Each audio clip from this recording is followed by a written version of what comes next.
গেল শতকের মাঝামাঝি যুক্তরাজ্যে যাত্রা শুরু হয় গিনেস ওয়ার্ল্ড রেকর্ডসের। আইরিশ বিয়ার উৎপাদনকারী প্রতিষ্ঠান ব্রিউয়ারির ব্যবস্থাপক হিউ বিউভার খুঁজছিলেন ইউরোপের সবচেয়ে দ্রুতগতিক গেম বার্ডের নাম। কোনো বইয়ে সেই উত্তর না পেয়ে তিনি লন্ডনের দুই যমজ ভাই নরিস ও রস ম্যাকহুটারকে দায়িত্ব দেন একটি তথ্যভিত্তিক বই তৈরি করার।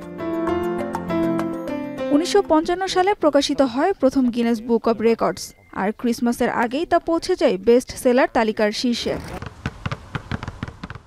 আজ গিনেস শুধু একটি বই নয়, বিশ্বব্যাপী একটি ফ্র্যাঞ্চাইজি। প্রতি বছর প্রকাশিত বই ছাড়াও এর রয়েছে টেলিভিশন শো, জাদুঘর আর বিশ্বজুড়ে নতুন রেকর্ড গড়ার চ্যালেঞ্জ। দীর্ঘকায় ব্যক্তি, দীর্ঘস্থায়ী প্লাঙ্ক, এমনকি হাতে হেঁটে গাড়ি টেনে নেওয়ার মতো অভিনব কীর্তিও স্থান পায় এই বইয়ে। শুধু মানুষই নয়, গিনেসে জায়গা করে নিয়েছে প্রাণীরাও। স্কেটবোর্ডে হিউম্যান টানেল পার হওয়া কুকুর অটো কিংবা সর্বোচ্চ উঁচুতে লাফ দেওয়া লামা কাসপাও জায়গা করে নিয়েছে গিনেসের পাতায়। 70 বছর পূর্তিতে গিনেস কর্তৃপক্ষ ফিরে গেছে পুরনো সেই কিংবদন্তি রেকর্ডধারীদের কাছে। জানতে চেয়েছে কিভাবে গিনেসের নাম ওঠা বদলে দিয়েছে তাদের জীবন।